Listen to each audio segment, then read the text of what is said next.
Have you ever felt guilty for struggling in a career you still deeply care about? Stay tuned for a powerful reframe on physicians' burnout and why love for medicine and exhaustion can exist at the same time.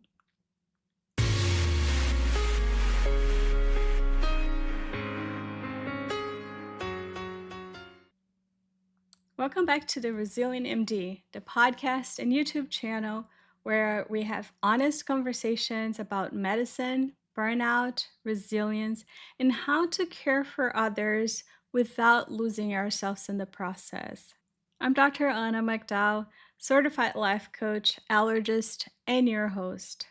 Lately, I have been thinking a lot about honesty. Not harsh honesty with dramatic declarations, not anger for the sake of anger, not bitterness, but honest, grounded truth. That kind of quiet honesty that emerges when we stop forcing ourselves to pretend everything still fits exactly the way it once did. The kind of truth that emerges when you stop trying to convince yourself that everything is fine and begin speaking more honestly about your experience. The kind of honesty that doesn't come from resentment, but from clarity. And I think many physicians are arriving at that place right now. A place where we can finally admit, I still love medicine, but I am struggling with what medicine has become. Because one of the hardest things to hold emotionally is the realization that you can deeply love something and still outgrow the way it currently exists in your life. You can still love medicine and no longer love the way medicine is being practiced. Those are not contradictions. Understanding that distinction can change everything. And today I want to talk about that. Many physicians struggle with this because we tend to think in extremes. If I'm unhappy, I chose the wrong profession. If I am frustrated, maybe I'm burnt out beyond repair. If I want something different, maybe I never truly loved medicine in the first place. But human experience is more nuanced than that. You can deeply value patient care, connection, healing, the science, the privilege of helping people, and still feel increasingly disconnected from the structure surrounding it. You can love what medicine was to you and grieve what it has become. And that grief does not mean your love wasn't real. One of the most painful misconceptions around physicians' burnout is the idea that physicians simply don't care anymore. But for many physicians, the opposite is true. They care deeply. In fact, part of the suffering comes from caring so much. What many physicians are grieving is not the patient relationship itself. It is the increasing distance between why they entered medicine and how medicine is now often practiced. Many physicians enter medicine because they wanted meaningful patient relationship, time to think deeply, opportunities to heal and connect, the ability to practice thoughtfully and ethically. But over time, the environment surrounding care has changed dramatically. And many physicians now find themselves practicing inside systems that often feel increasingly transactional, rushed, metric driven, financially centered, and that creates profound internal conflict. One of the major shifts physicians have experienced over the past decades is the corporatization of healthcare. Medicine has increasingly moved from small independent practices towards large healthcare systems and corporate structures. And while there can certainly be benefits to scale and organization, many physicians feel that something important was lost in that transition. The priorities began shifting. More and more, physicians found themselves evaluated through productivity metrics, patient volume, RVUs, efficiency targets, financial performance indicators. And slowly, patient centered care began competing with system centered demands. Many physicians now spend an enormous amount of time documenting, coding, navigating prior authorizations, satisfying administrative requirements, meeting operational metrics, while simultaneously trying to preserve meaningful patient care inside shrinking amounts of time. And this creates a constant sense of internal and external friction because physicians are trying to practice medicine in environments that often reward throughput more than connection.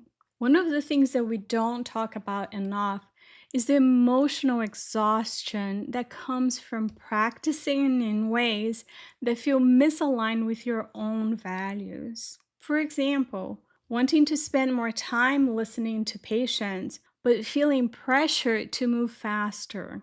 Wanting thoughtful care, but constantly battling insurance barriers. Wanting presence while functioning inside chronic administrative overload.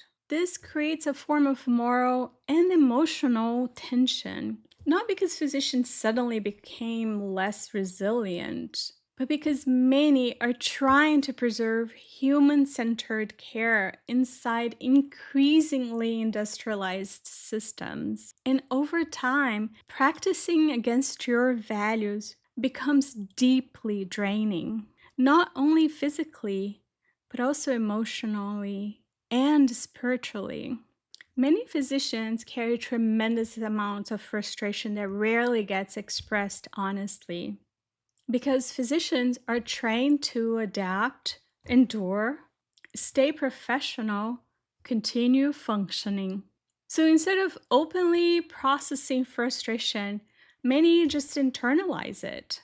And underneath the exhaustion, there is often grief. Grief for the kind of medicine they hope to practice, grief for lost autonomy, grief for the increasing depersonalization of healthcare, grief for the impact this has not only on physicians, but also on staff and patients. Because patients feel this too, staff feels this too. Everyone inside the system feels the pressure of increasing volume, decreasing time, and growing administrative complexity. And physicians often find themselves trapped in the middle, trying to provide compassionate care inside systems that make compassion increasingly difficult to sustain operationally. We can't forget how important it is to acknowledge that this experience can feel particularly heavy for women physicians. Because many women are not only navigating the pressures of modern healthcare, they are also navigating expectations that often feel fundamentally unequal. I remember overhearing a conversation once between a member of the board of directors of a clinic where I used to work and the husband of one of my colleagues during a meeting. The board member openly criticized women physicians for retiring early or working part time, suggesting that women were contributing to workforce shortages and instability within the clinic. And what struck me was not only the comment itself, but the selective frustration behind it. There was no similar outrage expressed about male physicians who had been terminated over years for serious professional misconduct. The criticism seemed reserved for women trying to create more sustainable lives. Moments like this reveal something important. Women physicians are often expected to carry enormous workload, remain endlessly available, prioritize the institution's needs above their own lives, and continue providing their dedication constantly, even when they are exhausted, even when the system itself has become increasingly unsustainable. So, when a woman begins asking for balance, flexibility, reduced hours, or simply a different relationship with work, it is sometimes treated not as a reasonable human need, but as a failure of commitment. And that creates another layer of emotional tension many women carry quietly. Before we move on, I want to pause for a moment. I'm curious, have you been feeling exhausted, discouraged, or frustrated and not quite sure why? Are you quietly wondering if this is just how life in medicine has to be? Well, I see you. You don't have to give up on yourself or your dreams. And the good news is that you don't have to figure it all out alone. I built a 6-week one-on-one coaching program designed to help women physicians gently remove the barriers keeping them stuck and rediscover clarity, balance, and purpose. It is called the Resilient MD, just like the podcast and YouTube channel. If you are ready, you can begin today. Schedule your free clarity call. The link is in the show's notes. One of the reasons this topic feels so emotionally complicated is because physicians often equate change with betrayal. If I want something different, does that mean I failed? If I no longer want to practice the same way, does that mean I am abandoning medicine? But outgrowing something is not the same as rejecting it. You can't outgrow a pace, a structure, a system, a lifestyle without invalidating the years of meaning and contribution that came before. And I think this is especially important for physicians to hear because many are quietly carrying guilt for wanting a different relationship with their profession. This month's theme is compassionate truth telling for a reason, because honesty does not have to sound angry to be real. You do not need to hate medicine to acknowledge that parts of modern healthcare feel profoundly unsustainable. You do not need resentment to recognize misalignment. And compassionate truth telling means allowing yourself to say, I still care deeply, and this way of practicing is hurting me. That is not weakness, that is clarity. One of the things I want this month to embody is the idea that truth does not always need force behind it. You do not need to scream to validate your experience. Sometimes the most powerful truths are spoken quietly, calmly, honestly, without defensiveness, without proving, just the truth. And many physicians are reaching a point where quiet honesty is beginning to emerge. This no longer fits the life I want to live. I want medicine to feel more human again. I do not want my entire existence consumed by systems that have forgotten the humanity of both patients and providers. These are important truths, and speaking them does not make you disloyal. It makes you awake.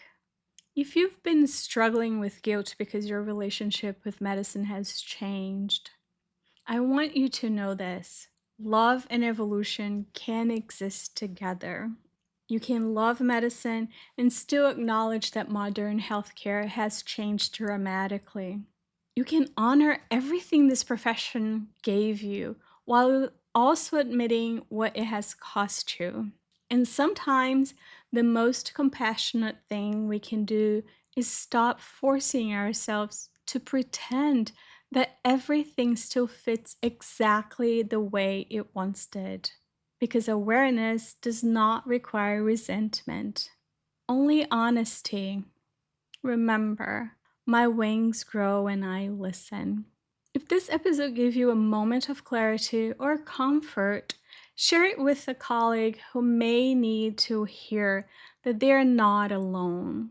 Next week, we will talk about how draining it is to function as the emotional infrastructure for the people around us. If you find this helpful, make sure to subscribe so you don't miss the next episode. If you've been feeling emotionally exhausted from constantly being the dependable one, I think this guide will really speak to you. It is my free people pleasing in medicine reflection guide for women physicians, but helps everybody learning how to care deeply without disappearing from their own lives. You can get it at the link in the description below. Did this episode resonate with you? If so, it would mean the world if you would leave a quick 5-star review on Apple Podcast or your favorite platform and give it a thumbs up on YouTube. It only takes a second and helps more people find the show. It really does help, so I really appreciate it if you do. Thank you so much for being here. Thank you for your honesty. And thank you for allowing yourself to hold both love and truth at the same time. I'm Dr. Anna McDowell, a resilient MD just like you. I'll see you next week.